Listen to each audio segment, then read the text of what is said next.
What's going on, guys? Craig Kuriokis here. Welcome back to my channel and thank you so much for tuning in. Today, I'm going to do something a little differently. I have taken pretty much the last 2.5 months off, and we'll say that was for mental health reasons. We'll get into that later, but you'll see that I'm in a new studio, a new office. I'm actually in a new location as well. I'm in Charleston, South Carolina, but don't worry, Oklahoma City, I'm still working your market. We'll dive into all that later, but right now I want to address something that I keep hearing, which is that it is just not a good time to buy or sell real estate. And I completely sympathize with the people that are saying that, because you don't know any better, because you turn the news on and you get online and everything is just being pummeled at you, and it's negative news after negative news after negative news, talking about how the country is falling apart, the world economic system is crumbling before our very eyes, and there is or will be a recession, the likes of which have never been seen before. But in all of that, it is still okay to buy a house. It's still okay to sell your house. We're helping people buy and sell real estate every single day. And these people aren't spontaneously combusting. They're not falling to bits at the closing table. Everything's going through. In fact, I've got sellers that are making a ton of money selling their house. And I've got buyers that are getting great, nice, equitable deals buying houses. These are first-time buyers, seasoned home buyers, investors, and everyone in between. So today I thought what I would do is take you through my newly updated buyer guide. This is special for 2023. I just put all this together and I literally titled it, "The Ultimate Guide to Buying a Home When the World Around You is Burning Down." So without further ado, let's jump right into this. I'm literally going to take you through the entire guide. I want you to understand the steps that are involved from start to finish, what goes into buying a house, and hopefully I can even put in some tips and tricks that might help you in your individual situation. But if I miss something, that's okay. Drop a comment down in the comments below. I'll be happy to respond to you. Or we can link up outside of YouTube and we can just get together. I can give you my phone number. We can have a chat over the phone, and you can tell me a little bit about what you're trying to accomplish, and I can give you some advice that I think might help you. So first things first, guys, the world is chaos. We know that. Things are crazy. My personal opinion is that things are going to get worse before they get better, but real estate historically has been a great place to park your money. It's been a great asset to have. And I believe, to the extent of my knowledge, it's the only asset class that, given time, has not ever declined. Real estate is constantly going up. Values are constantly going up. You always hear those stories about grandma and grandpa that bought their house back in the day for $50,000 and sold it for $1 million. The thing is, that didn't just happen back in the day. That's happening today too. We've got people that bought in the late 90s that are selling now, and they're cashing out on 300, 400% investment. I mean, they're cashing out multiple times what they put into the property. We even have people that bought a house a couple years ago, did a little renovation to it while they lived in it, and now they're selling it. They're making money on it.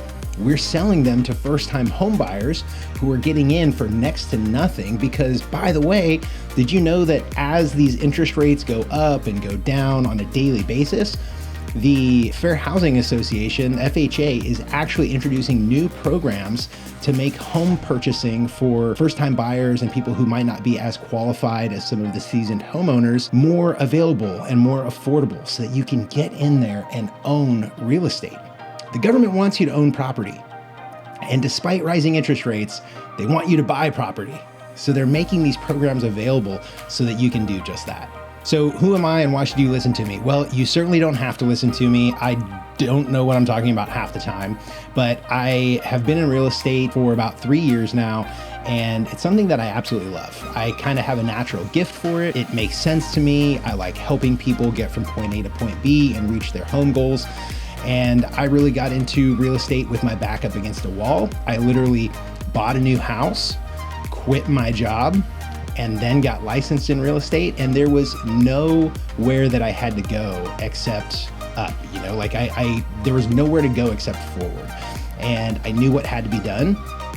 I've been in sales before, and I knew that I just had to get out there and talk to people and hustle. And, you know, I learned this expression from Jim Rohn. He talked about getting out and planting the seeds, and to not judge the success of a day based on the harvest that you reap, but rather on the seeds that are sown. And so I've just had that mentality, and day after day after day, I'm planting seeds. And, you know, the first 6 months that I was in real estate, I didn't make a dime. In fact, I blew through almost all of my savings. But from month 6 to 12, I sold 24 homes.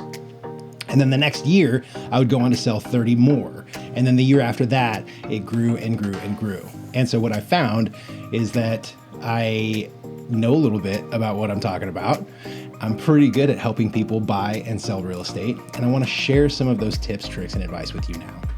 So what's the initial time frame look like? What is the first thing you do? Well, in my opinion, the first thing is you have an initial consultation with your real estate agent. All right, most people want to go out and hop on Zillow or Redfin or Realtor or one of those websites, and they want to schedule showing. They want to go meet an agent that they've never met before, never seen before, and they want to go look at some houses.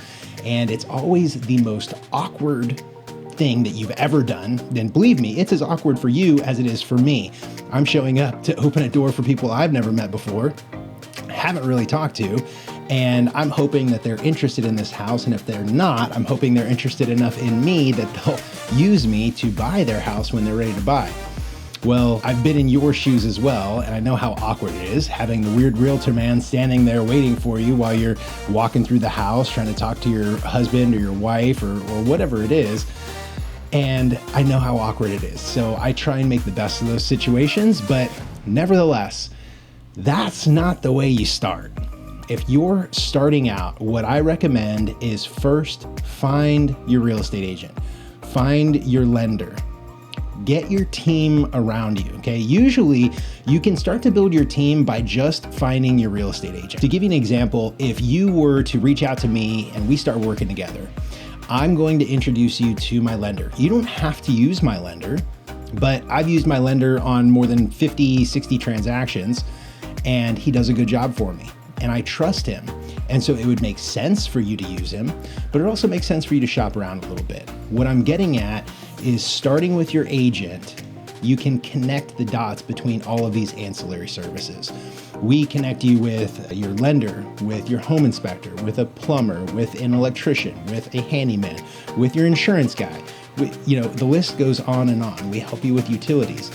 A lot of people think real estate agents just do some paperwork and collect a check. And that could not be further from the truth. So if you have questions about where to start, the very first thing I would recommend is find an agent that you trust, call them, text them, email them, get in touch, and start the conversation. The very next thing you do after talking with your agent is talk with your lender or the lender that your agent recommends, because you want to get pre-qualified. There is literally nothing worse when you're home shopping than getting with an agent, getting hasty, running out, looking at 4, 5, 10 houses, fall in love with 1 or 2 or 3, go to try to write an offer, and now you've got to hustle to get your pre-qualification done. You've got to get all this stuff to the lender. You've got to hustle and move and race because there's 3 other offers on the table, and then you just find out that you can't even qualify for that house, or that the cash to close on that house was twice what you wanted to put down in the first place. So the very first spot I recommend starting after getting your team around you is with your pre-qualification. Find out what you can comfortably purchase. Find out how much you want to spend, and then go shopping. The next thing after that is obviously let the home search begin. That's the point where you want to actually get out there, schedule some days in advance where you can go out with your agent, look at 2, 3, 4 houses, never more than 4. Because if you look at I've tried to look at like 8, 9, 10, 12 in a day, it never works out. Okay, by the end of it, you don't know what address went with what house. The kitchen you're envisioning from 2 different houses, and the backyard blends with the garage on that house and this house, and it's all a mess. I recommend seeing no more than 4 houses in one day. Okay, that's the limit. I tell my buyers, 4 houses, that's it. Any more and you start to get blurry, and it's no fun. Another thing is, when you're going through these showings, I always tell my buyers, we're gonna rate this house on a scale of 1 to 5. And you wanna think about this scale while you're walking through the house. And I know your mind's on a lot of other things while you're walking through a home for the first time, but I want you to try and remember 1 through 5. 1 through 5. How would you rate this room on a scale of 1 to 5? 5 is gonna be, this is literally my dream house. It's everything I have ever wanted, or my dream kitchen, my dream backyard. It's everything I've ever wanted. A 4 would be, I love it.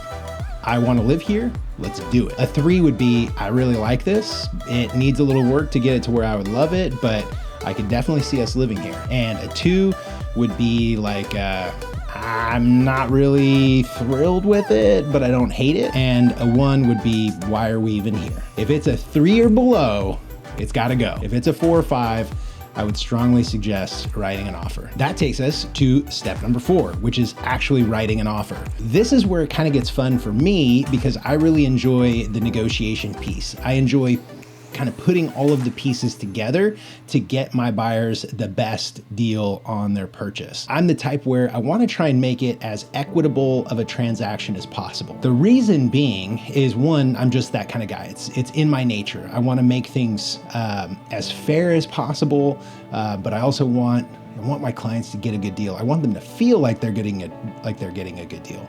But I also want the sellers to be happy with us as buyers and to not push back on every request that we make. And in order to get them to feel good about who we are and what we're asking for, we want to give them a little something. So we want to create that sort of reciprocal relationship. So I always start out, before I even structure an offer, 1, I'm going to talk to you as a buyer. I want to find out what's important to you. What do our numbers have to look like? What's our monthly payment need to look like? How are we going to structure our closing? All of these things, right? I'm going to get all that information from you. And then I'm going to go talk to the listing agent, and I'm going to try and milk some information from them. I'm going to try and get some information about the seller. Who are they? What are they looking for? What's their time frame? What do they need? What would make them happy with a buyer? Okay, and then I take that information. I go back to you. And I'm gonna try and start putting some things together, start putting this offer together, structuring the contract. And then we're gonna look at this together and we're gonna say, all right, so here's what we've got. We're gonna be closing in 28 days. We're gonna be closing with blank title company. We're gonna put X number of dollars down as an earnest money deposit with the title company. You know, we go through the whole thing. We go through the entire contract. We send that in. I have, thankfully, a very good track record of winning offers. So hopefully we will have won that offer and we can move on to the next step, which is going to be inspections. Now, inspections are always up to the buyer, or who you use for inspections is always up to the buyer. But the amount of time that you have for inspections is negotiable. Something that's written into the contract, so it's another piece to the puzzle. Generally, in Oklahoma, the typical time frame for due diligence would be about 10 days, but I've written due diligence up to 21 days. And that was on a property where it really needed a lot of due diligence, and there were some things that were gonna have to happen that would take some time before we would know for sure whether or not we would be able to move forward with it. And so I wrote in a 21-day due diligence. The seller agreed, and thankfully everything ended up working out. But the way that would have worked if something were to fall through is that we would have had all the way up until that 21st day to back out and not lose any of our earnest money. So let's get back to inspections. So with inspections, there's usually a couple different inspections that you're going to want to order. The first is going to be the home inspection. A home inspector is generally going to go through the entire property from top to bottom. They're going to look at everything from the foundation to the HVAC, the brick or stone, veneer, or facade. They're going to check your windows. They're going to check weather stripping on the doors. They're going to check whether or not the doors are latching, cabinets, drawers, plumbing. They literally go through the entire house. And a lot of buyers are shocked when they get this big 45, 55, 80 page report that literally tells you every single problem or issue that the house has. Now, I try and prep my buyers well ahead of time so that they understand that it's the inspector's job to find everything that could be wrong with this house and then show it to you so that you know exactly what it is that you're buying. Now, a good home inspector is going to break that down a little bit further, and they're going to inform you after the inspection whether this item might be a major safety concern or a structural concern or something you can fix yourself or something you can do for $100 with a handyman. I know some inspectors don't really talk with the buyers after the inspection, and that can leave a buyer kind of guessing and wondering, and it ends up creating a lot more work on our end because we're trying to like talk through things with our buyer and console them, and they're kind of thinking, this guy is a real estate agent, not a handyman or a contractor. What does he know about the cost of this or that? And so it's nice having a home inspector that will take the time to go through the entire thing with you. And a lot of these home inspectors have years and years of experience as a GC or an electrician or, you know, a carpenter, something. They've been in the home building and construction business for some time if they're a home inspector. In addition to the straight home inspection, we're also gonna order a pest inspection. Now, your home inspection is gonna run you between $350 and about $600, depending on what services you're getting in that home inspection. The pest inspection across the board is usually gonna cost you $100. It could be a little bit more if there's a mileage charge, if the company's having to drive further out, but usually it's gonna be about $100, maybe $130. And the pest inspection is really just to ensure that there's no termites or active termites or evidence of past termites. And that's incredibly important because termites, if you don't know, can cause absolute havoc on your home.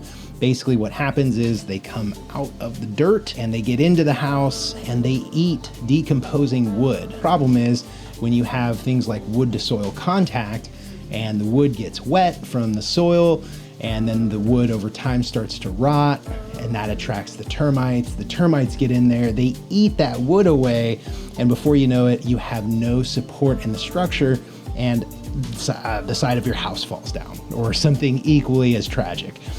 So that's what we want to avoid. And so these pest inspectors are gonna walk through and they're gonna check for any evidence or signs of termites, and hopefully they don't find anything at all, or they see evidence of a past treatment, which, I mean, those treatments nowadays are good for years. I don't think they guarantee them for years, but every single pest inspector that I've talked to, including the owner of MVP Pest Control here in Oklahoma City, says that, yeah, these treatments generally are good for a couple of years. Now, those bait stations, on the other hand, are no bueno. I have yet to meet one pest inspector who actually thought that they were a good idea, because it's basically like putting a candy store, like a termite candy store, in your backyard. It's going to attract all those termites to the house. And granted, you know, they put the bait stations 30, 35 feet away, but now you've got candy for termites 30, 35 feet away from your home. So just not a good idea. If you have termite issues or if you're concerned about termite issues, just do a full barrier treatment. Please do not get any bait stations installed. After all of our inspections, and by the way, you can get more inspections than just the home inspection and the pest inspection. If you want, you can bring a plumber in to scope the sewer lines or the sewer vents. You can bring a structural engineer in to assess the overall structural stability of the house.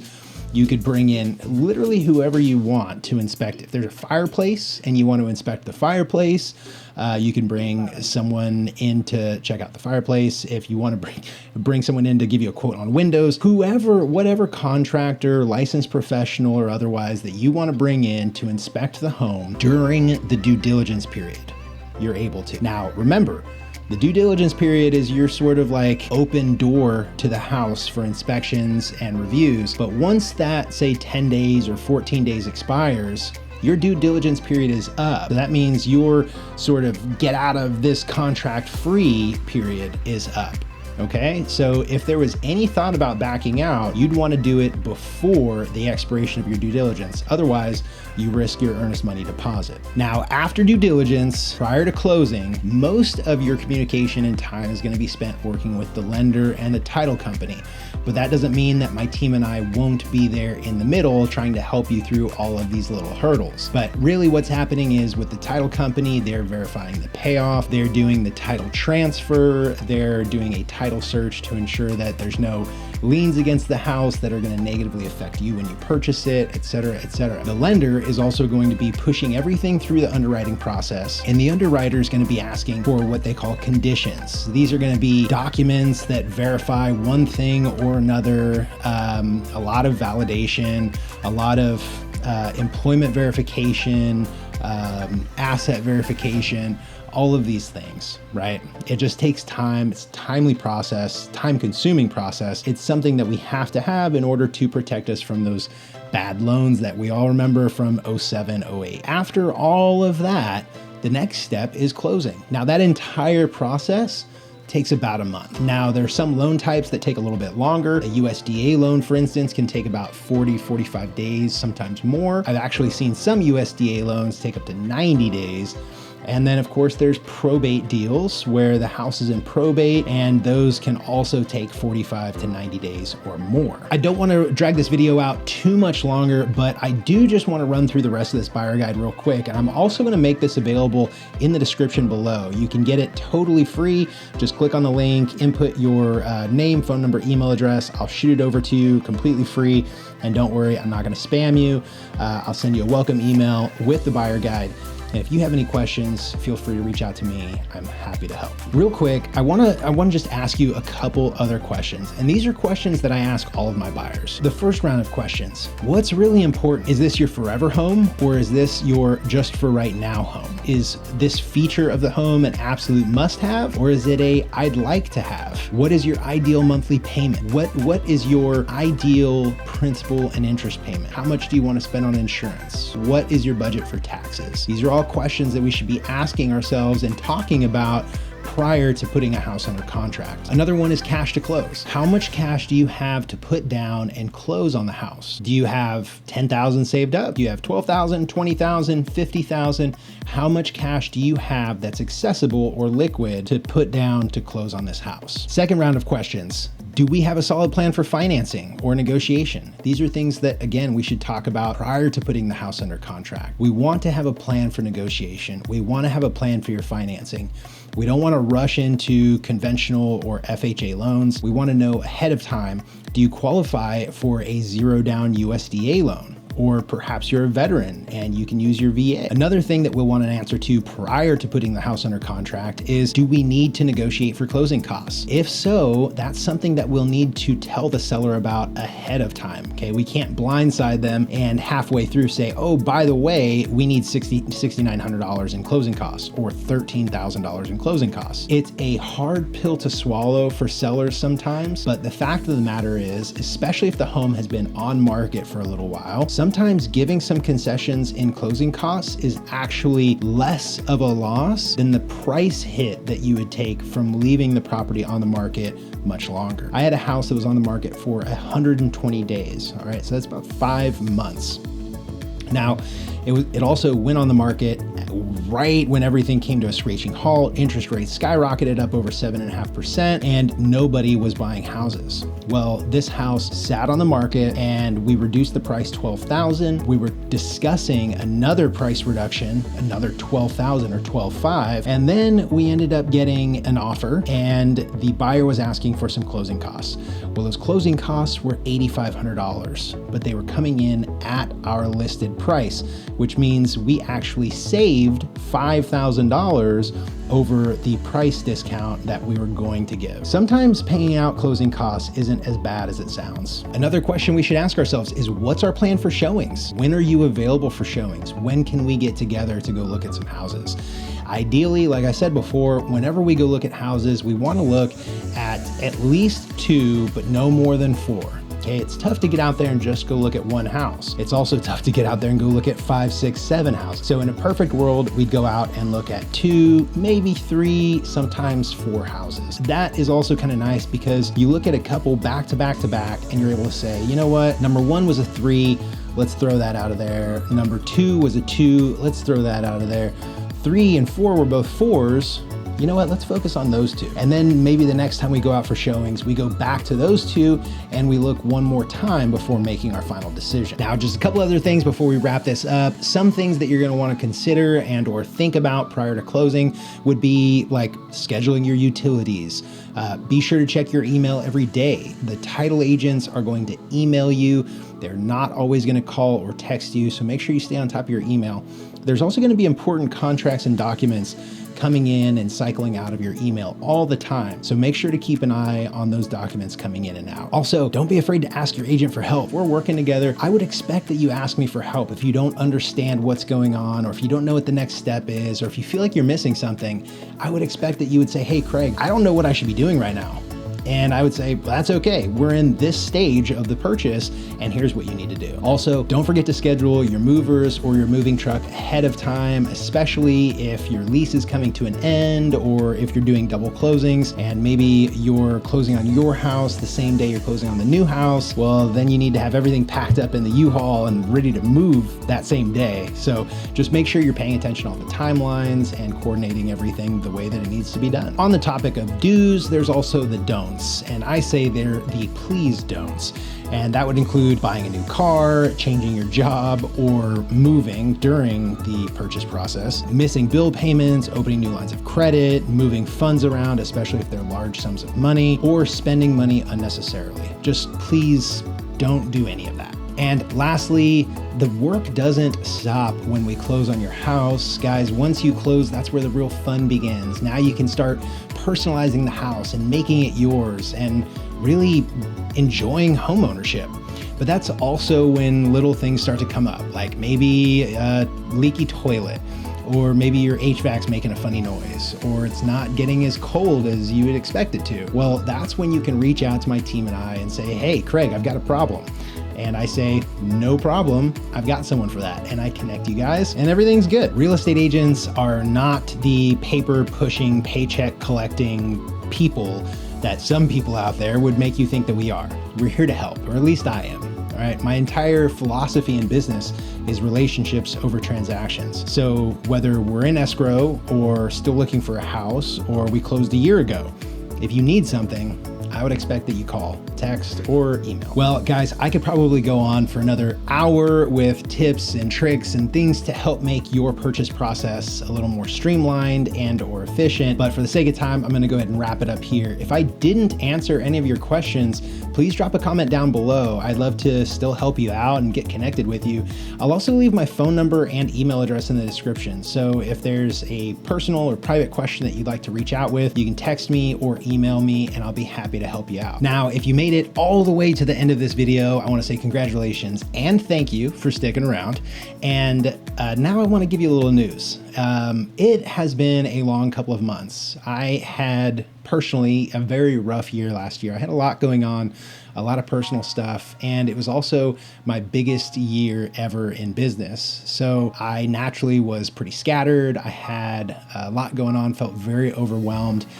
And around the holidays, kind of thinking about everything that I had going on and really missing my mom and my sister and, you know, coming out of a divorce and all these other things that I had going on, I kind of needed a break. And so I stepped away for a little bit and ended up taking a trip out to Charleston, South Carolina, which is actually where I am right now, and kind of fell in love with this place. Charleston is an incredible community. It's an incredible city. I love the vibe and the feel and the climate. I'm really just happy with it out here. And so I decided to stick around for a little bit. And I still have my team in Oklahoma City, and they're helping me stay on top of everything and make sure that we don't miss anything. And we're still generating new business and helping people buy and sell, but I've decided to go ahead and open up a branch of our office out here in Charleston. I'm really excited about it. I'm working on my license currently, so I should be licensed here by the end of the month. It is March 22nd, I believe. So probably by April 1st, I'll have my Charleston or my South Carolina license. And so if you're in South Carolina or in the Charleston area, I'd love to connect. I'd love to help you. Or if you're watching this and you're from the Charleston area and you'd like to give me some tips, tricks, pointers, or information about the community, I'd love to connect. So, all right, guys, thanks so much again for watching this. I really appreciate it. If you got something beneficial out of this video, please share it with someone you know is thinking about moving, buying a new house, and hopefully this video can help them too. All right, until next time, see ya.